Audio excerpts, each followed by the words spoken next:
সারা দেশে যৌথ বাহিনীর অপারেশন ডেভিল হান্ট, জোরদার তল্লাশি, গাজীপুরে ছাত্রদের উপর হামলার প্রতিবাদে বিভিন্ন জেলায় মশাল মিছিল। আওয়ামী লীগ ফ্যাসিস্ট যারা আমার ভাইদের উপর হামলা করা হয়েছে তাদেরকে এখনো কেন গ্রেফতার করা হচ্ছে না? যখনই ফ্যাসিস্ট বাংলাদেশে উত্থান হবে তখনই আমরা ছাত্র জনতা শক্ত হাতে দমন করব। 6টি সংস্কার কমিশনের পূর্ণাঙ্গ রিপোর্ট ওয়েবসাইটে প্রকাশ। 1 মাসের মধ্যে আশু করণীয় সুপারিশগুলোর বাস্তবায়ন জানালেন আইন উপদেষ্টা। যেই সংস্কারগুলো অতি জরুরি সেগুলি করার সাথে সাথে নির্বাচন প্রক্রিয়ার মাধ্যমে আমরা চলে যেতে চাই। ডক্টর ইউনূসকে নেতিবাচকভাবে তুলে ধরতে ষড়যন্ত্র করছে স্বৈরাচার আওয়ামী লীগ। অভিযোগ প্রেস সচিবের, সমালোচনা করলেও সরকারকে সহযোগিতা করবে বিএনপি।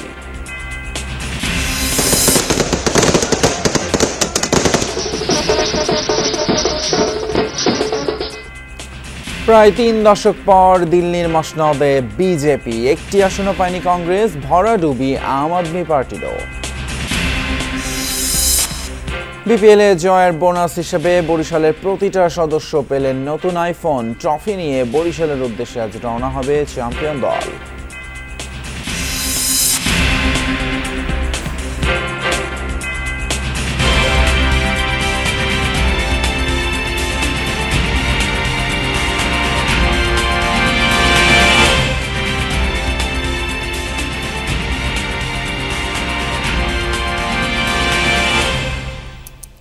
সবাইকে আমন্ত্রণ যমুনা নিউজে, আপনাদের সঙ্গে আছি আমি ফয়সাল তিতুমিন। এতক্ষণ শিরোনামগুলো দেখছিলেন। সন্ত্রাসীদের আইনের আওতায় আনতে গাজীপুর সহ সারা দেশে অপারেশন ডেভিল হান্ট শুরু করেছে যৌথ বাহিনী। তবে মধ্যরাতে অভিযান পরিচালনার কথা থাকলেও অনেক জায়গায় দৃশ্যমান কোনো কার্যক্রম দেখা যায়নি। রাজধানীতে নিরাপত্তা চৌকি বসিয়ে নিয়মিত কার্যক্রম চালিয়েছে সেনাবাহিনী সহ আইন শৃঙ্খলা বাহিনীর সদস্যরা। এ সময় তারা বলেন, অপারেশন ডেভিল হান্টের বিষয়ে তাদের কাছে কোনো নির্দেশনা পৌঁছায়নি।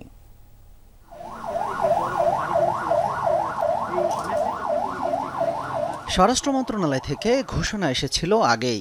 সে মোতাবেক শনিবার রাত 12টা থেকে শুরু হয় যৌথ বাহিনীর operation devil hunt.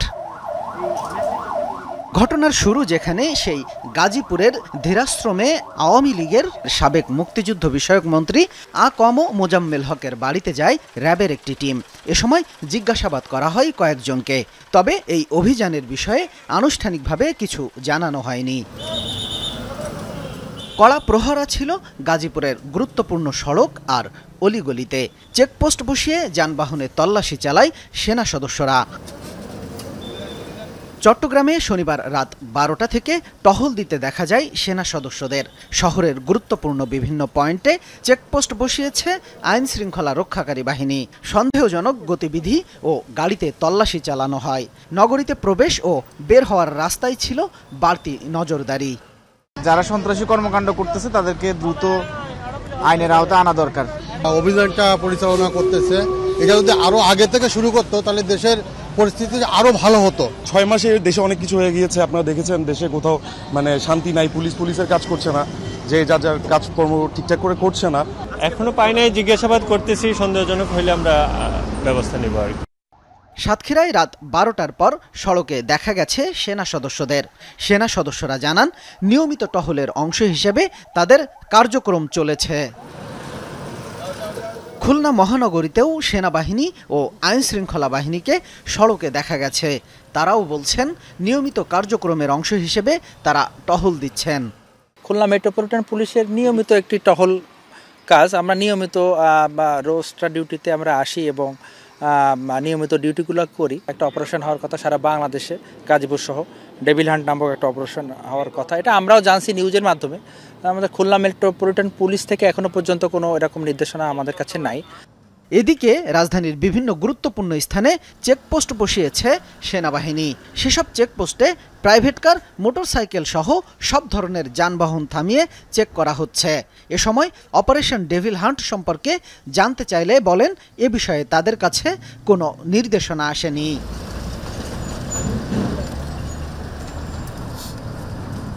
Shamim Reza, Jamuna news. এদিকে গাজীপুরে ছাত্রদের উপর হামলার প্রতিবাদে শনিবার রাতে বিভিন্ন জেলায় মশাল মিছিল করেছে বৈষম্য বিরোধী ছাত্র আন্দোলনের সদস্যরা। সম্মিলিত কণ্ঠে স্লোগান ওঠে দৃষ্টান্তমূলক বিচারের। এ সময় আওয়ামী লীগকে নিষিদ্ধেরও দাবি জানায় তারা। শিক্ষার্থীদের উপর হামলার নিন্দা আর প্রতিবাদে চট্টগ্রামের ১৬ শহর রেল স্টেশন থেকে মশাল মিছিল বের করে বৈষম্য বিরোধী ছাত্র আন্দোলনের সদস্যরা। গাজীপুরের হামলাকে ন্যাক্কারজনক উল্লেখ করে দৃষ্টান্তমূলক শাস্তির দাবি জানান তারা। ৫ই আগস্টের পর এখন পর্যন্ত যে ছাত্রলীগ থেকে নিষিদ্ধ ঘোষণা করা হয়েছে, নিষিদ্ধ ঘোষণা করার পরও তারা কিভাবে আমাদের উপর হামলা করে যায়। আওয়ামী লীগ পেসিস যারা আমার ভাইদের উপর হামলা করা হয়েছে তাদেরকে এখনো কেন গ্রেফতার করা হচ্ছে না? তাদেরকে গ্রেফতারের দাবিতে আজকে আমাদের মশাল মিছিল। যখনই পেসিস বাংলাদেশে উত্থান হবে তখনই আমরা ছাত্র জনতা শক্ত হাতে দমন করব। মশাল মিছিল হয়েছে বরিশালে। কেন্দ্রীয় শহীদ মিনার চত্বরে বৈষম্য বিরোধী ছাত্র আন্দোলনের ব্যানারে সমবেত হন শিক্ষার্থীরা। পরে একটি মিছিল সদর রোড প্রদক্ষিণ করে অশ্বিনী কুমার হলের সামনে গিয়ে শেষ হয়। আওয়ামী লীগ নিষিদ্ধকরণের দাবিতে এবং গাজীপুরে ছাত্রদের উপর ন্যাক্কারজনক হামলার প্রতিবাদে মেহেরপুরে মশাল মিছিল করেছে বৈষম্য বিরোধী ছাত্র আন্দোলন। অক্সফোর্ড স্কুল চত্বর থেকে সূচনা হয় মশাল মিছিলের। শহরের প্রধান প্রধান সড়ক ঘুরে হোটেল বাজার ৩ রাস্তার মোড়ে এসে শেষ হয় স্লোগান। কুষ্টিয়ায় মশাল মিছিল থেকে ছাত্র জনতার উপর হামলার নিন্দা জানানো হয়। সেই সাথে জুলাই হত্যাকাণ্ডের বিচারের দাবি ওঠে সম্মিলিত কণ্ঠে। আমিন বাবু, যমুনা নিউজ। এর আগে গাজীপুরে প্রশাসনের আশ্বাসে অবস্থান কর্মসূচি স্থগিত করে বৈষম্য বিরোধী ছাত্র আন্দোলন। বিক্ষোভে অংশ নিয়ে সার্জিস আলম আওয়ামী লীগ নেতাকর্মীদের জামিন দেওয়ার অভিযোগ করে আদালত অভিমুখে পরবর্তী কর্মসূচির ঘোষণা দেন।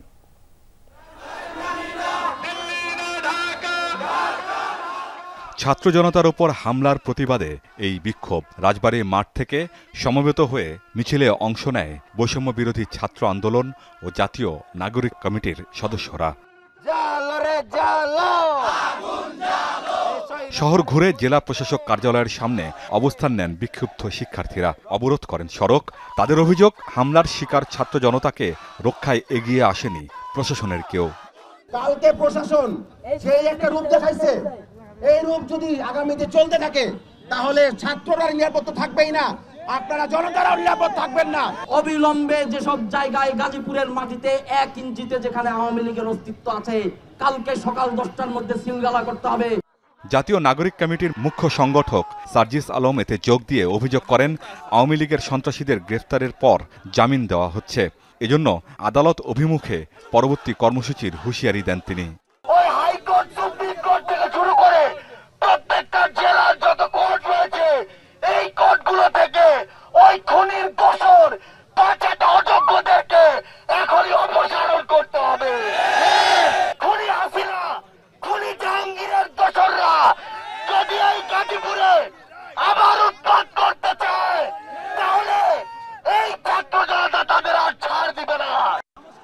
পুলিশ কমিশনার জানান, শিক্ষার্থীদের ওপর হামলার ঘটনায় জড়িতদের ধরতে অভিযান চলছে। এরই মধ্যে গ্রেফতার হয়েছে বেশ কজন। তাৎক্ষণিক সাড়া না দেওয়ায় প্রত্যাহার করা হয়েছে সদর থানার ওসিকে। আমরা আপনাদের সাথে আছি, পুলিশ আপনাদের সাথে আছে। ফেসিবাদের পুলিশ আর এই দেশে কোনোদিন মাথা চালা দিতে পারবে না, সেই আশ্বাস দিতে চাই। আমরা আমাদের অবস্থান অব্যাহত রেখেছি এবং পরবর্তীতে অন্যায় অবিচারের বিরুদ্ধে আমাদের এই সরব এবং আমাদের এই প্রতিরোধ অব্যাহত থাকবে। আমরা এখন শান্তিপূর্ণভাবে এখান থেকে মিছিল নিয়ে আমরা স্থান ত্যাগ করব। শুক্রবার রাতে ধীরাশ্রম এলাকায় ফাঁদে ফেলে শিক্ষার্থীদের ওপর হামলা চালানো হয়। বেধড়ক পিটিয়ে ও কুপিয়ে জখম করা হয় অন্তত 20 জনকে। আমিন বাবু, যমুনা নিউজ। এদিকে গাজীপুরের জেলা প্রশাসক কার্যালয়ের সামনে রাস্তায় সন্ধ্যার দিকে আন্দোলনকারীদের উদ্দেশ্য করে গুলি করে সন্ত্রাসীরা। এতে আহত হন 1 জন। জেলা প্রশাসক কার্যালয়ের সামনে গাজীপুরের বৈষম্য বিরোধী ছাত্র আন্দোলনের মোবাশ্বের হোসেনের হাতের পাশ দিয়ে চলে যায় গুলি। তিনি জানান, কর্মসূচি স্থগিত ঘোষণার পর তারা বাড়ি যাওয়ার জন্য প্রস্তুতি নিচ্ছিলেন। এরই মধ্যে মোটরসাইকেলে আসা সন্ত্রাসীরা গুলি করে দ্রুত সটকে পড়ে। এ সময় সেখানে থাকা অন্যান্যরাও ছত্রভঙ্গ হয়ে যান। এখনও থমথমে পরিস্থিতি বিরাজ করছে সেখানে।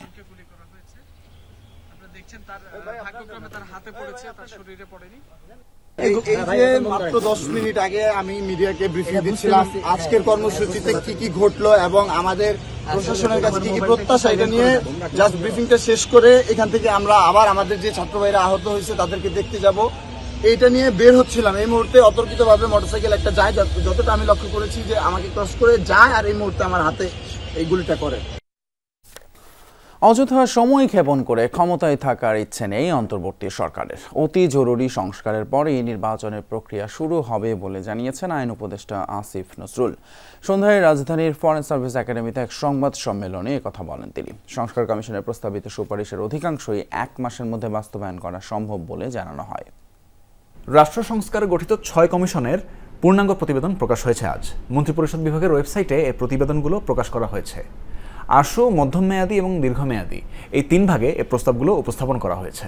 6টি সংস্কার কমিশনের মধ্যে 5টি বেশ কিছু আশু প্রস্তাব দিয়েছে। এ ব্যাপারে রাজধানীর ফরেন সার্ভিস একাডেমিতে আয়োজিত সংবাদ সম্মেলনে বিস্তারিত জানান আইন উপদেষ্টা আসিফ নজরুল। আশু যে সংস্কার প্রস্তাব আছে এটার মধ্যে কিছু জিনিস আছে যেটা আমরা ইতিমধ্যেই করতে পারি, ইনফ্যাক্ট 2-1টা জিনিস আমরা করেও ফেলেছি অলরেডি। জনপ্রশাসনে অগ্রাধিকার পাচ্ছে কুমিল্লা ও ফরিদপুরকে নতুন বিভাগ করা, মন্ত্রণালয়ের সংখ্যা হ্রাস, জেলা প্রশাসককে জেলা কমিশনার হিসেবে অভিহিত করা সহ অন্যান্য প্রস্তাব। বিচার ব্যবস্থায় আশুকরণীয়র মধ্যে আছে বাণিজ্যিক আদালত গঠন, পাবলিক সার্ভিস কমিশন পুনর্গঠন, মামলা জট কমাতে অবসরপ্রাপ্ত জেলা জজদের চুক্তিভিত্তিক নিয়োগ, জুডিশিয়াল সার্ভিস সদস্যদের আচরণবিধি নির্ধারণ সহ আরও বেশ কিছু প্রস্তাব। পুলিশ সংস্কার কমিশনের প্রস্তাবে অগ্রাধিকার পেয়েছে পুলিশদের মানবাধিকার ট্রেনিং ও আচরণবিধি প্রণয়ন। নির্বাচন ব্যবস্থা সংস্কার কমিশনের আশুকরণীয়র মধ্যে আছে গণপ্রতিনিধিত্ব আদেশ সংশোধন, গণমাধ্যম নীতিমালা সংশোধন, অনলাইন ভোটিংয়ের পরীক্ষা নিরীক্ষা শুরু করা সহ আরও কিছু বিষয়। দুদক সংস্কার কমিশনের প্রস্তাবে অগ্রাধিকার পেয়েছে দুর্নীতি বিরোধী জাতীয় কৌশল বাস্তবায়নে, ন্যায়পাল নিয়োগ, কালো টাকা কখনোই সাদা না করার আইন প্রণয়ন, বেসরকারি পর্যায়ের ঘুষ লেনদেনকে শাস্তির আওতায় আনা সহ আরও কিছু করণীয়। তবে সংবিধান সংস্কার কমিশন কোনো আশুকরণীয় পেশ করেনি। তাদের প্রতিটি প্রস্তাব রাজনৈতিক দলের সাথে ঐক্যমত্যের ভিত্তিতে বাস্তবায়ন করতে হবে বলে জানান আসিফ নজরুল। সময় ক্ষেপণ করা সরকারের থেকে থাকার বিন্দুমাত্র ইচ্ছা নাই। আমরা অবাধ সুষ্ঠু নির্বাচন নিশ্চিত করার জন্য যেই সংস্কারগুলো অতি জরুরি সেগুলি করার সাথে সাথে নির্বাচন প্রক্রিয়ার মাধ্যমে আমরা চলে যেতে চাই। এ সময় ঘোষণাপত্র নিয়েও কথা বলেন আইন উপদেষ্টা। জানান বিএনপি একটি ঘোষণাপত্র প্রস্তুত করেছে, সেটি নিয়েও আলোচনা হবে। বলেন এক্ষেত্রে ছাত্রনেতারা যথেষ্ট সংযমের পরিচয় দিচ্ছে। এ সময় সবাই প্রক্রিয়াটিকে বেগবান করার চেষ্টা করবে বলে আশা প্রকাশ করেন তিনি। জুলাই ঘোষণাপত্রের বিষয়ে বিএনপি ওনারা একটা ঘোষণা প্রস্তুত করেছেন। আমাদের যারা ছাত্র নেতৃবৃন্দ আছে ওনাদের সাথে বসবেন। তবে এই ব্যাপারে আমি বলতে চাই আমাদের যারা ছাত্র নেতৃবৃন্দ আছেন ওনারা যথেষ্ট সংযম, ধৈর্য এবং সহনশীলতার পরিচয় দিচ্ছেন। আমি আশা করব জুলাই গণঅভ্যুত্থানে যারা পক্ষরাষ্ট্ররা যারা আছেন ওনারা সবাই এই প্রক্রিয়াটা একটু বেগবান করার চেষ্টা করবেন। সরকারের সহনশীলতা, অবাধ মত প্রকাশের পরিবেশ ও গণতান্ত্রিক চর্চার ক্ষেত্রে সরকারের অসীম শ্রদ্ধাবোধের কারণে স্বৈরাচার মাথাচাড়া দেওয়ার সুযোগ পাচ্ছে বলেও মন্তব্য করেন অধ্যাপক আসিফ নজরুল। সরকারের সহনশীলতা, অবাধ মত প্রকাশের পরিবেশ এবং গণতান্ত্রিক চর্চার ক্ষেত্রে সরকারের অসীম শ্রদ্ধাবোধের কারণে এগুলি ঘটছে। তানফির মৌসুম, যমুনা নিউজ, ঢাকা। ডক্টর মোহাম্মদ ইউনূসকে বিশ্বে নেতিবাচকভাবে তুলে ধরতে বিপুল অর্থের বিনিময়ে বড় ষড়যন্ত্র হচ্ছে, এই অভিযোগ করেছেন তার প্রেস সচিব শফিকুল আলম। এতে ভারতের মিডিয়াও জড়িত বলে দাবি করেন তিনি। দুপুরে জাতীয় প্রেস ক্লাবে এক প্রকাশনা অনুষ্ঠানে এসব কথা বলেন তিনি। প্রেস সচিব বলেন, দেশে আর কোনোদিনই যেন আওয়ামী স্বৈরাচার এবং তাদের দোসররা ফিরতে না পারে সেই ব্যবস্থা করতে হবে। একই অনুষ্ঠানে বিএনপি সিনিয়র যুগ্ম মহাসচিব রিজভী আহমেদ বলেন, ভারতের মিডিয়া শেখ হাসিনার হয়ে কথা বলছে। 24-এ ছাত্র জনতার অভ্যুত্থানের পর সারা দেশের দেয়ালে দেয়ালে আঁকা হয়েছে অসংখ্য গ্রাফিতি, ফুটিয়ে তোলা হয়েছে ফ্যাসিবাদের বিরুদ্ধে সংগ্রাম আর পতিত আওয়ামী লীগ সরকারের নারকীয়তা। দ্রোহের গ্রাফিতি, 24-এর গণ অভ্যুত্থান শিরোনামে একটি বই লিখেছেন জিএম রাজীব হোসেন। জাতীয় প্রেস ক্লাবে আজ দুপুরে অনুষ্ঠিত হলো মোড়ক উন্মোচন। অনুষ্ঠানের বিশেষ অতিথি ছিলেন প্রধান উপদেষ্টার প্রেস সচিব শফিকুল আলম। সেখানে রাখা বক্তব্যে বলেন, ডক্টর মোহাম্মদ ইউনূসকে বিশ্বের নেতিবাচকভাবে তুলে ধরতে বিপুল অর্থের বিনিময়ে বড় ষড়যন্ত্র হচ্ছে, এতে ভারতের মিডিয়াও জড়িত। ওদের মাঝে ইউনূস হচ্ছে জঙ্গি লিডার, ইউনূসকে ঘিরে আছে কারা জঙ্গি লিডার। এটা কেন করছে জানো? এটা খুবই ওয়েল অর্কেস্ট্রেটেড ক্যাম্পেইন এবং এটা ইন্ডিয়ান মিডিয়াও এটার সাথে জড়িত। তারা মিলিয়নস অফ ডলার খরচ করছে এই হাসিনার অলিগার্কগুলো। সে একটা নতুন ন্যারেটিভ তৈরি করতে চাচ্ছে, ওয়ার্ল্ডে বুঝাইতে চাচ্ছে যেই তুমি যে এটাকে গণ অভ্যুত্থান বলতেছো সেটা আসলে গণ অভ্যুত্থান না। আওয়ামী লীগ ও তার দোসররা যেন কোনোভাবেই রাজনীতিতে ফিরতে না পারে সেই ব্যবস্থা নেওয়া হচ্ছে বলেও জানান শফিকুল আলম। আমরা একটু থেমে যাব, ওরা আবার মাথাচাড়া দেওয়ার চেষ্টা করবে। এইটা যাতে না হয়, বাংলাদেশে যাতে কোনো ধরনের কোনোভাবে স্বৈরাচার এবং তার সাঙ্গপাঙ্গরা ফিরে আসতে পারে, এটা আমাদের দেখতে হবে। এটার জন্য আমাদের অনেকের প্রাইস পে করতে হবে। অনুষ্ঠানের প্রধান অতিথি বিএনপির সিনিয়র যুগ্ম মহাসচিব রুহুল কবির রিজভী বলেন, অন্তর্বর্তী সরকারের সমালোচনা করলেও কাজে সহযোগিতা করবে তার দল। এই রক্তঝরা আন্দোলনের মধ্যে দিয়ে সরকার হয়েছে, হ্যাঁ, কনস্ট্রাকটিভ সমালোচনা যাতে হয়। আমরা যে সমালোচনা করছি, আবার পাশাপাশি দেখুন বসে একসাথে আমরা কথাও বলছি, মানে আপনার ডেমোক্রেটিক কালচারে তো এটাই হবে। ভারতীয় গণমাধ্যমের সাম্প্রতিক কর্মকাণ্ডের কড়া সমালোচনা করেন বিএনপির এই সিনিয়র নেতা। বলেন, কোনো গণতান্ত্রিক রাষ্ট্রের কাছ থেকে এমন আচরণ প্রত্যাশিত নয়। এই ধরনের মাফিয়া টাইপের। তাজনুর ইসলাম, যমুনা নিউজ, ঢাকা।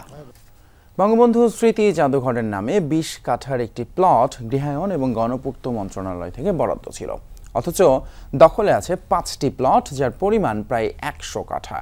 এসব বিষয়ে খোঁজখবর নিতে শনিবার সকালে ধানমন্ডি 32 নম্বরে যান মন্ত্রণালয়ের সচিব মোহাম্মদ হামিদুর রহমান খান। তবে এ বিষয়ে তিনি গণমাধ্যমকে এখনই কিছু বলতে চাননি। এদিকে চতুর্থ দিনেও ধানমন্ডি 32-এর বাড়িতে ভাঙচুর চালানো হয়। ধ্বংসস্তূপ থেকে যে যা পেয়েছে নিয়ে গিয়েছে। ভাঙা ভবন দেখতে আজও ছিল উৎসুক মানুষের ভিড়। তারা বলছেন, ভবন ভাঙার জন্য দায়ী শেখ হাসিনা নিজেই। স্বৈরাচারী শাসন ব্যবস্থার পাশাপাশি গণহত্যা চালিয়েছেন তিনি। ভারতে পালিয়ে গিয়ে দেশকে অস্থিতিশীল করার চেষ্টার কারণেই মানুষ এমন কর্মসূচি দিয়েছে। সাধারণ জনগণ আল্লাহ তাআলার পক্ষ থেকে এই বাড়িটা ভেঙে সেই প্রতিশোধ আল্লাহ তাআলা জনগণের মাধ্যমে নিয়ে নিয়েছে। শেখকে সবাই সম্মান করে, কিন্তু শেখের ইজ্জত তার মেয়ে নষ্ট করে দিয়েছে। 15 বছর যেমন আমরা দুঃখ কষ্ট যা হয়েছে না হয়েছে এটা আল্লাহ ভালো জানেন, কিন্তু সামনে থেকে আমরা এগিয়ে কি বাজে নতুন সরকার, ভালো একটা উন্নত সরকার, মাটির মানুষ চাই। সিরাজগঞ্জের শাহজাদপুরে সংঘর্ষে জড়িয়েছে বিএনপির দুই পক্ষ। উপজেলায় বিএনপির সম্মেলনের প্রস্তুতি সভা ঘিরে সংঘাতে জড়ায় ডক্টর এম এ মুহিত এবং গোলাম সারোয়ারের কর্মী সমর্থকরা। চলে ধাওয়া পাল্টা ধাওয়া, আহত হয় 21 জন। খবর পেয়ে পরিস্থিতি পরে নিয়ন্ত্রণে আনে পুলিশ। সিরাজগঞ্জ শাহজাদপুরবাসীর দিনটাই কাটে তুমুল সংঘর্ষের মধ্য দিয়ে। বিএনপির দুপক্ষের মারামারি আর ধাওয়া পাল্টা ধাওয়ায় উত্তপ্ত হয়ে ওঠে পৌর এলাকা। জানা যায়, সংঘাতের সূত্রপাত বিএনপির সম্মেলনের প্রস্তুতি সভা ঘিরে। কবে নাগাদ শাহজাদপুরে সম্মেলন অনুষ্ঠিত হবে সেই বিষয়ে আলোচনার জন্য সভার ডাক দেয় উপজেলা বিএনপির আহ্বায়ক ডক্টর এম এ মুহিত। উপজেলা কমিটির সদস্য গোলাম সারোয়ারের অভিযোগ, সভায় তার সমর্থকরা অংশ নিতে গেলে বাধা দেয় মুহিতের লোকজন। এতে হাতাহাতি থেকে সংঘর্ষে জড়ায় দুপক্ষ, চলে ধাওয়া পাল্টা ধাওয়া। আমাকে তারা বলল যে না, এই পার্টি অফিসে ওই ব্যক্তি ছাড়া আর কেউ ঢুকতে পারবে। পাইপ, গজারের লাঠি, বিভিন্ন জিনিস দ্বারা তারা হামলা শুরু করে। কারণ হ্যাঁ, এটা বলতে অসুবিধা নাই, এটা একটা মনোনয়ন কেন্দ্রিক খেলা। এ বিষয়ে কোনো বক্তব্য দিতে রাজি হয়নি এম এ মুহিত বা তার সমর্থকরা। দুপক্ষের সংঘর্ষে গণমাধ্যম কর্মী সহ আহত হয়েছেন অনেকে। তাদেরকে নেওয়া হয়েছে হাসপাতালে। ধাওয়া পাল্টা ধাওয়া শুরু করে, তখন আমরা সংবাদ সংগ্রহের জন্য ভিডিও ধারণ শুরু করি। এরই এক মুহূর্তে বিএনপির কিছু নেতাকর্মী আমার উপরে এসে আক্রমণ। খবর পেয়ে ঘটনাস্থলে পৌঁছে পরিস্থিতি নিয়ন্ত্রণে আনে পুলিশ। জোরদার করা হয়েছে টহল। বিএনপি অফিসে ঢুকতে যাচ্ছিল, পরে ওখানে মহিত গ্রুপের লোকজন তাকে বাধা দেয়। লোকের মধ্যে হয়েছে হাতাহাতি, উত্তপ্ত বাক্য বিনিময়। পরে পুলিশ এখানে সাথে চলে গেছে, কোনো সমস্যা হয়নি। এর আগেও আধিপত্য বিস্তারের জেরে একাধিকবার সংঘর্ষে জড়িয়েছে এই দুপক্ষের কর্মী সমর্থকরা। হুমায়ুন রশিদ, যমুনা নিউজ। দেশের বিরুদ্ধে ষড়যন্ত্রকারীর ব্যাপারে পুলিশ সদস্যদের সতর্ক থাকার আহ্বান জানিয়েছেন জামায়াত ইসলামের আমির ডক্টর শফিকুর রহমান। কক্সবাজারে জামায়াতের কর্মী সম্মেলনে তিনি এসব কথা বলেন। রাষ্ট্রীয় দায়িত্ব যথাযথভাবে পালনে পুলিশ বাহিনীকে তাগিদ দেওয়ার পাশাপাশি জুলাই বিপ্লবে গণহত্যার বিচারের দ্রুত শুরুর আহ্বান জানান তিনি। বেলা 11টায় কক্সবাজার সরকারি কলেজ মাঠে জেলা কর্মী সম্মেলনে উপস্থিত হন জামায়াত ইসলামের আমির ডক্টর শফিকুর রহমান। রাষ্ট্রীয় দায়িত্ব যথাযথভাবে পালনে পুলিশ বাহিনীকে তাগিদ দিয়ে শফিকুর রহমান বলেন, দেশ থেকে হাজার হাজার কোটি টাকা পাচার করে বেনজির এখন দেশের বাইরে থেকে ষড়যন্ত্র করছে। বেনজির এখন দেশের বাইরে থেকে ষড়যন্ত্র করছে। আমরা পুলিশের ভাইদেরকে অনুরোধ করব, ওই ষড়যন্ত্রকারীর ফাঁদে পা দেবেন না।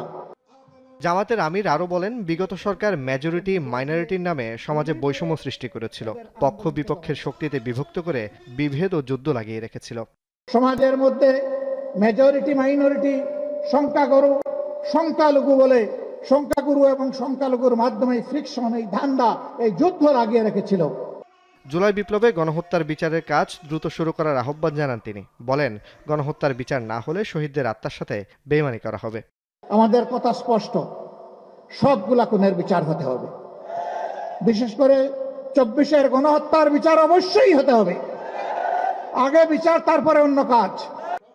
কর্মী সম্মেলনে জেলার পাশাপাশি কেন্দ্রীয় ও চট্টগ্রাম মহানগরের নেতাকর্মীরা উপস্থিত ছিলেন। জুবাইদ ইবনে শাহাদাত, যমুনা নিউজ।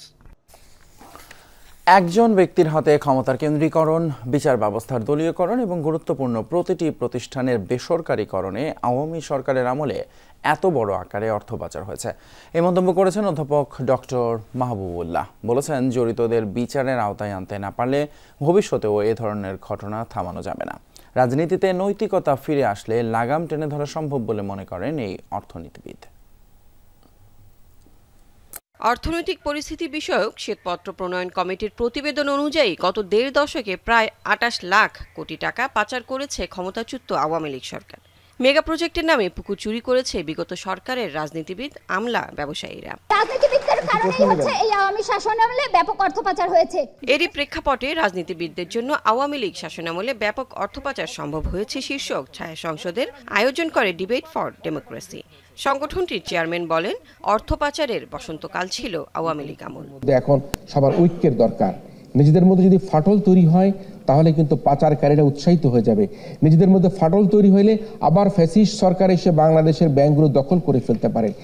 অর্থনীতিবিদ অধ্যাপক ডক্টর মাহবুবুল্লাহ বলেন, শেখ হাসিনা বিরোধী মত দমনের পাশাপাশি উন্নয়নের নামে বিদেশি বিনিয়োগকে ব্যক্তি স্বার্থে ব্যবহার করেছেন। এই নিয়ন্ত্রণ করার মধ্য দিয়ে তার মধ্যে একটা প্রচন্ড অহমিকা বোধ সৃষ্টি হয়েছে। এই অহমিকা বোধটা দিয়েই কিন্তু তিনি অন্যদেরকে সম্পূর্ণভাবে তুচ্ছ তাচ্ছিল্য করতেন। সবচেয়ে বড় যে কারণে এই দেশ থেকে লক্ষ কোটি টাকা পাচার হয়ে গেছে, তার মূলে রয়েছে রাষ্ট্রকে একটা ব্যক্তির তালুকে পরিণত করার মাধ্যমে।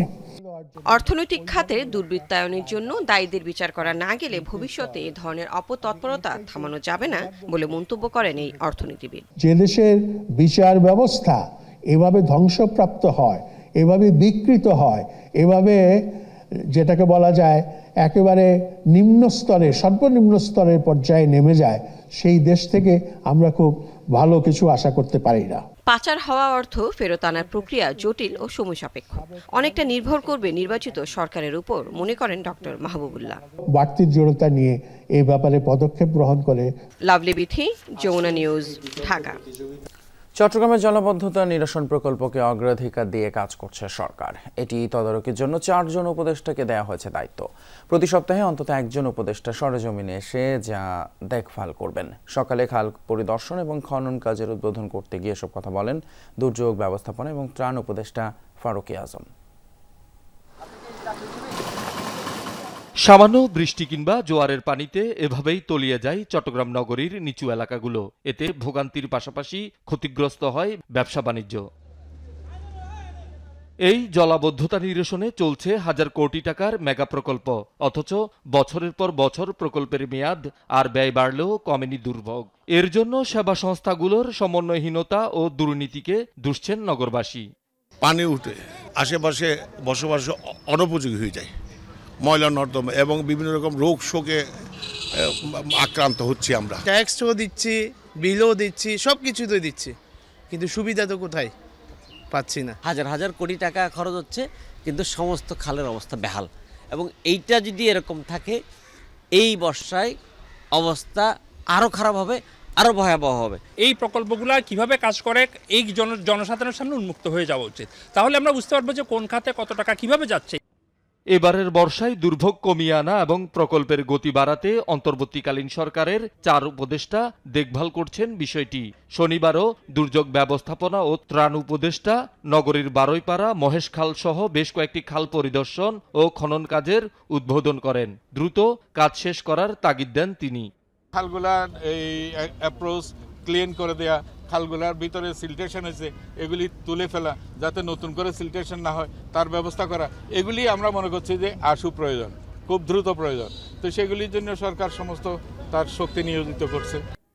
বিগত আওয়ামী লীগ সরকারের অনিয়ম ও ভুল সিদ্ধান্তের কারণে নগরবাসীর এই দুর্ভোগ বলে জানান সিটি মেয়র। জলাবদ্ধতা নিরসন প্রকল্পের কাজের অগ্রগতি নিয়েও অসন্তুষ্টির কথা জানান তিনি। মেগা প্রজেক্টের নামে মেগা দুর্নীতির কারণে আজকে এই প্রকল্প সময়কালটা দীর্ঘায়িত হয়েছে এবং জনগণ তাদের যে সুফল যেটা পাওয়ার কথা সেটা পায়নি। কাজে এখন আমাদের নতুন করে আবার শুরু করতে হবে। আমাদেরকে যারা 26 সাল বলছে ওই 26 সালের মধ্যে যাতে কাজটা হয় আমাদেরকে মনিটরিং করতে হবে। চট্টগ্রামের জলাবদ্ধতা নিরসনে সিডিএ, সিটি কর্পোরেশন, ওয়াসা ও পানি উন্নয়ন বোর্ড আলাদাভাবে কাজ করছে। এসব প্রকল্পে ব্যয় হচ্ছে 14,000 কোটি টাকার বেশি। শহীদুল সুমন, যমুনা নিউজ, চট্টগ্রাম। এবারে বইমেলার খবর। ছুটির দিন মানেই বইমেলায় উপচে পড়া ভিড়। শনিবারও এর ব্যতিক্রম ছিল না। মেলায় পাঠক এবং ক্রেতার পদচারণায় খুশি লেখকরা। তবে বই কিনছেন আসলে কতজন? জনপ্রিয় লেখকদের বইয়ের কাটতি বেশ ভালো হলেও তেমন সাড়া পাচ্ছেন না অপেক্ষাকৃত কম পরিচিত এবং নতুন লেখকরা। লেখার মান নিয়েও লেখকদের আছে নানান রকম মতামত। বইমেলার অষ্টম দিন, সাপ্তাহিক ছুটি হওয়ায় বিকেলে মানুষের ঢল সোহরাওয়ার্দী উদ্যানে। তবে জনপ্রিয় সিসিমপুর নেই, তাই খুদে পাঠকদের মনটা একটু খারাপ।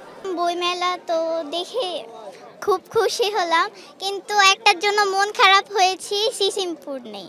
এবার আসছি, সিসিমপুরটা দেখতে পাইনি, তার জন্য আমার মনটা অনেক খারাপ হয়েছে। মেলায় মানুষের উপস্থিতি বাড়লে বই বিক্রির হারটাও বেড়ে যায় অনেক, তাই খুশি লেখকরা। নিজেদের লেখা বই যত বেশি পাঠকের কাছে পৌঁছাতে পারবেন এমন অপেক্ষার নামই তো বইমেলা। লেখা যেন পাঠকের কাছে চলে যায়, মানুষের কাছে চলে যায়, কারণ কবিতার দিন শেষে মানুষের কথা বলে, জাগরণের কথা বলে। আমার আশা আমার এই বইটা তরুণীদের বেশ সুপাঠ্য হবে। তবে আসলেই কি সবাই বই কিনছেন? এমন প্রশ্নে আশাব্যঞ্জক উত্তর নেই বেশিরভাগ লেখকের। শুধু ঘুরে সেলফি তুলে চলে যায়। এটা আমাদের জন্য, এই জাতির জন্য, বিশেষ করে যারা বইমেলায় আসে, এটা তাদের জন্য ব্যর্থতা। আসলে কি এটি শুধু বই নিয়ে ছবি তুলবার মেলা, নাকি বই পড়বার এবং বই সম্পর্কে জানবার মেলা? মেলায় এদিন নতুন বই এলো 102টি, সব মিলিয়ে গেল 8 দিনে 556টি। নতুন বইয়ের মধ্যে কবিতার বই 162টি, উপন্যাস 101টি, গল্পের বই 79টি। বাকিগুলোর মধ্যে আছে ইতিহাস, ছোট গল্প, গবেষণা, অনুবাদ ও ধর্মীয় বই। হুট করে আমি একটি সেলিব্রিটি হয়ে গেলাম, পরের দিন বই বের করে ফেললাম, এই জিনিসটা পীড়া দেয় যারা আমরা বহুদিন ধরে লেখালেখি করি। একজন লেখককে অনেক বেশি অনুভূতিপ্রবণ মানুষ হয়ে উঠতে হয়, সংবেদনশীল মানুষ হয়ে উঠতে হয়, তাহলে সে জীবনের বইটাকেও পড়তে পারবে এবং সেটিকে এই কাগজের বই পড়ার সঙ্গে মিলিয়ে সেটিকে অনুধাবন করতে পারবে এবং সেটি প্রকাশ করতে পারবে। পাঠকরা লাইনে দাঁড়িয়ে কিনছেন জনপ্রিয় লেখকদের বই, কিন্তু তেমন সাড়া পাচ্ছেন না অপেক্ষাকৃত কম পরিচিত ও নতুন লেখকরা। শওকত মঞ্জুর শান্ত, যমুনা নিউজ, ঢাকা। বিমানের টিকিটের চড়া মূল্যে বিপাকে মালয়েশিয়ায় বসবাসরত প্রবাসী বাংলাদেশিরা। হঠাৎ করে দাম দ্বিগুণের বেশি বেড়ে যাওয়ায় ইচ্ছে থাকলেও অনেকেই দেশে আসতে পারছেন না। টিকিট সিন্ডিকেট এবং এয়ারলাইন্সের অসহযোগিতায় ক্ষুব্ধ তারা। মালয়েশিয়া থেকে আহমদুল কবিরের পাঠানো তথ্যচিত্রে বিস্তারিত। বেড়েই চলেছে ঢাকা কুয়ালালামপুর রুটে বিমান ভাড়া। টিকিটের আকাশ ছোঁয়া দামে কর্মক্ষেত্রে ছুটি পেলেও ঘরে ফিরতে পারছেন না প্রবাসী বাংলাদেশিরা। টিকিট কাটতে এসে হতাশ হয়ে ফিরে যাচ্ছেন আবারও। মাত্র 3 মাস আগেও নাগালের মাঝে ছিল বিমান ভাড়া। গেল বছরের জুন জুলাই মাসেও 20 থেকে 25 হাজার টাকায় রিটার্ন টিকিট বিক্রি করেছে ট্রাভেল এজেন্সিগুলো। এখন সেই টিকিট বিক্রি হচ্ছে 54 থেকে 80 হাজার টাকায়। ওয়ান ওয়ে টিকিট কিনতেও হিমশিম খাচ্ছেন প্রবাসী বাংলাদেশিরা। গুনতে হচ্ছে 41 থেকে 50 হাজার টাকা পর্যন্ত। টিকিটের এই চড়া দামে ক্ষুব্ধ প্রবাসী বাংলাদেশিরা। দায়ী করছেন সিন্ডিকেট এবং এয়ারলাইন্সের খামখেয়ালিপনাকে। প্রবাসী বাংলাদেশিরা দেশে প্রত্যাবর্তনের জন্য 1-2 বছর বা 3 বছর পরে ছুটিতে যায়, তখনই এই সিন্ডিকেট ভীষণভাবে সক্রিয় হয়ে ওঠে। 500 টাকার টিকিট তখন 2000-3000 টাকা পর্যন্ত তারা জনগণকে, প্রবাসী শ্রমিকদেরকে ঠেকিয়ে দাম বাড়িয়ে দেয়। দীর্ঘ সময় ধরে টিকিট সিন্ডিকেটের কাছে জিম্মি হয়ে আছে প্রবাসীরা। বিগত সরকার এ বিষয়ে কোনো পদক্ষেপ নেয়নি, বর্তমান অন্তর্বর্তীকালীন সরকার এই বিষয়ে কোনো পদক্ষেপ নিচ্ছে না। সারা বিশ্বের প্রবাসীদের দাবি এই টিকিট সিন্ডিকেটের কালোহাত ভেঙে দিয়ে প্রবাসীদের পাশে দাঁড়ানো, কারণ আমরা এই উচ্চ মূল্যের টিকিট দিয়ে প্রবাসীরা আমরা দিশেহারা। একটি অসাধু সিন্ডিকেটের কারণে প্রবাসীদের এই দুরবস্থা। তাই আমি সকলের দৃষ্টি আকর্ষণ করছি যাতে সিন্ডিকেট ভেঙে দিয়ে প্রবাসীদের দুর্ভোগ মেটানোর জন্য ব্যবস্থা করা হয়। বর্তমানে ঢাকা কুয়ালালামপুর রুটে 5টি এয়ারলাইন্স সরাসরি ফ্লাইট পরিচালনা করছে। প্রতি সপ্তাহে পরিচালিত হচ্ছে অর্ধশতাধিক ফ্লাইট। তাজরিয়ান সোবহান, যমুনা নিউজ। আন্তর্জাতিক খবর। প্রায় 3 দশক পর দিল্লির মসনদে ফিরল বিজেপি। 70 আসনের বিধানসভার 48টি পকেটে পড়েছে গেরুয়া শিবির। ফলে এককভাবে দিল্লিতে সরকার গঠন করছে কেন্দ্রের ক্ষমতাসীনরা। অন্যদিকে কেন্দ্রশাসিত অঞ্চলটিতে 22টি আসনে জয় পেয়েছে বর্তমান ক্ষমতাসীন দল আম আদমি পার্টি। বিশ্লেষক এবং সমাজকর্মীরা বলছেন, নেতা কর্মীদের বিরুদ্ধে দুর্নীতির অভিযোগই কাল হয়েছে দলটির জন্য। অন্যদিকে একটি আসনেও জয় পায়নি ভারতের প্রাচীনতম দল কংগ্রেস।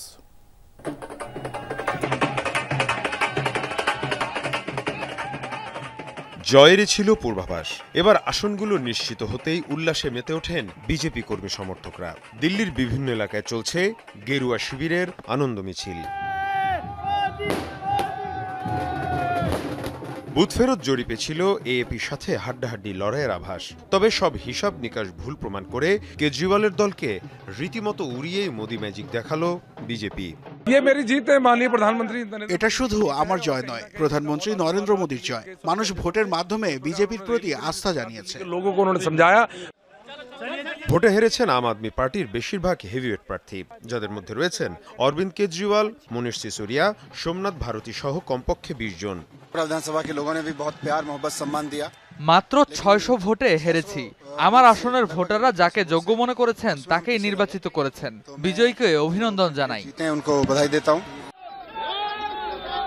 স্বাভাবিকভাবে প্রশ্ন উঠেছে, কেন এভাবে ধরাশায়ী হলো আম আদমি পার্টি? ভারতের রাজনৈতিক বিশ্লেষক এবং সমাজকর্মীরা বলছেন, দুর্নীতির বিরুদ্ধে আওয়াজ তুলে জনগণের বিশ্বাস অর্জন করেছিল এএপি। কিন্তু কেজরিওয়াল সহ পার্টির নেতাদের বিরুদ্ধে দুর্নীতির অভিযোগ ওঠায় সে আস্থা হারিয়েছে দলটি। স্বচ্ছতা, জবাবদিহিতার বিষয়টি অত্যন্ত জরুরি। যখনই আম আদমি পার্টির নেতৃত্ব অর্থের পেছনে ছোটা শুরু করেছে, তখনই ঘটেছে পতন। আম আদমি পার্টির মতোই ধাক্কা খেয়েছে কংগ্রেসও। ব্যাপক প্রচার প্রচারণা আর গান্ধী পরিবারের প্রচেষ্টার পরও একটি আসনেও জয় পায়নি দলটি। মীর মুশফিকা হাসান, যমুনা নিউজ। বিপিএল জিতে রাতভর উল্লাস করেছে ফরচুন বরিশাল। বিপিএল জয়ের বোনাস হিসেবে তামিম ইকবালের ব্যবস্থাপনায় দলের প্রতিটি সদস্যকে আইফোন 16 উপহার দিয়েছে দলটা। রোববার টানা 2 আসরের ট্রফি নিয়ে তামিমরা বরিশালে যাবেন, ভক্তদের সাথে আনন্দ ভাগ করে নেবেন। দলটার কর্ণধার বলছেন, প্রফিট শেয়ারের ব্যাপারে বিসিবিকে অফিসিয়ালি চিঠি দিয়েছেন তারা। দাবি জানিয়েছেন আরও বেশি ক্রিকেটার ধরে রাখার ব্যাপারেও।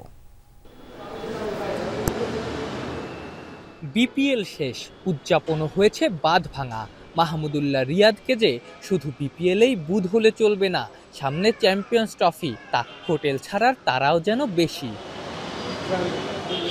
তাইজুল ইসলামের অবশ্য সেই তারা নাই। এক ফরম্যাট খেলেন বলে আগামী মাস 2 স্বীকৃত ক্রিকেট থেকে বাইরে থাকবেন তাইজুল। মুখের হাসি বলে দেয়, বিপিএল জয়ের আনন্দের রেশ এখনও কাটেনি।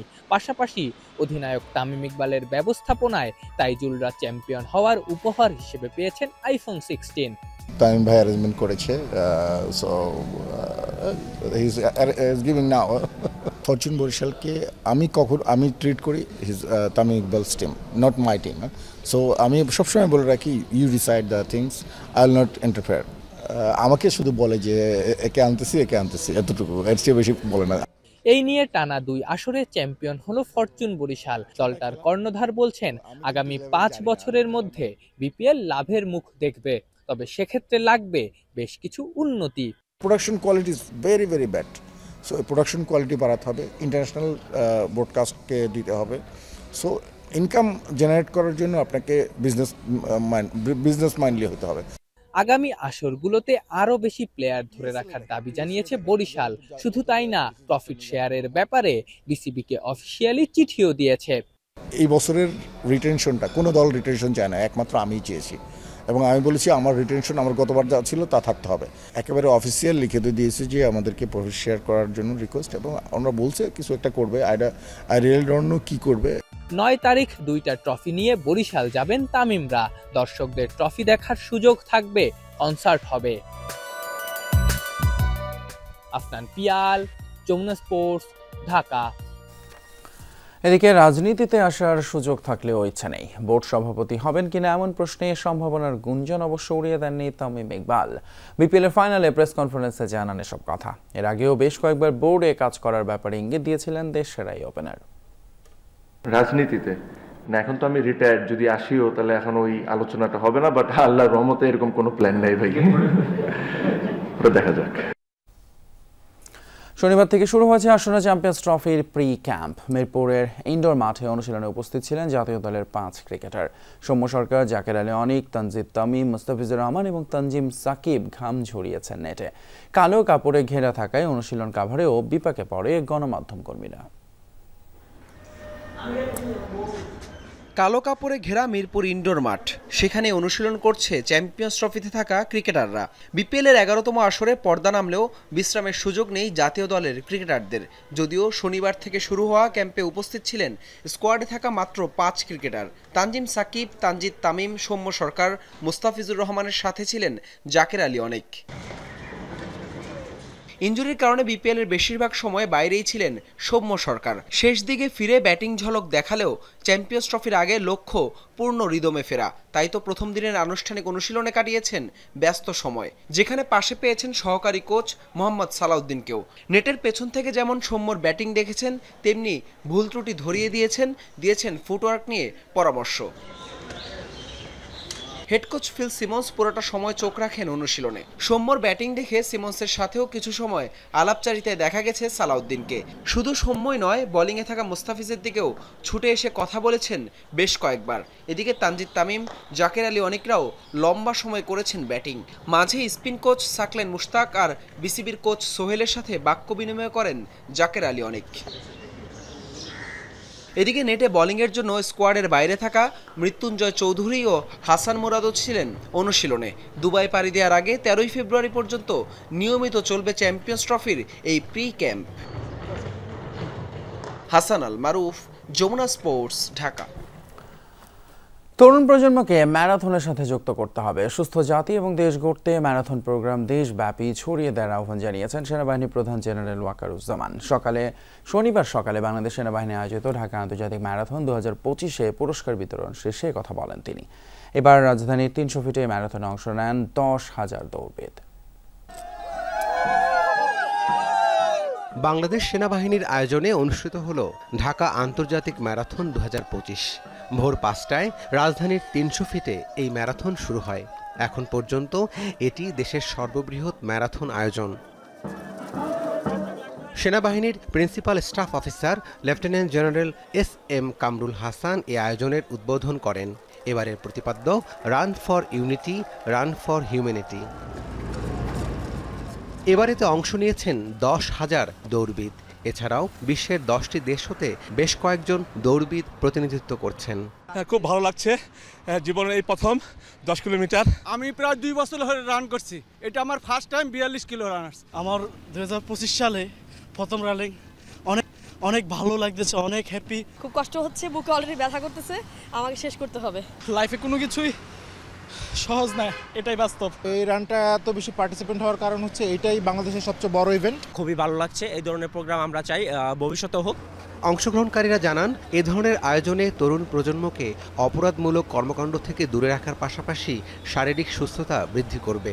শরীর ফিটনেস রাখার জন্য যে জিনিসগুলো অ্যাক্টিভিটি দরকার সেগুলো সবসময় কন্টিনিউ করি, যেটা খেলাধুলা হোক, রান হোক, হাঁটা হোক। আমি রান করি পোডিয়াম পাওয়ার জন্য বা দেখা মেডেলের জন্য না, run for life, run for health. খুবই গুরুত্বপূর্ণ, জীবনে কিছু না করলেও দৌড়াই আমরা, ঠিক আছে? কিছু না করে শুধু দৌড়াই।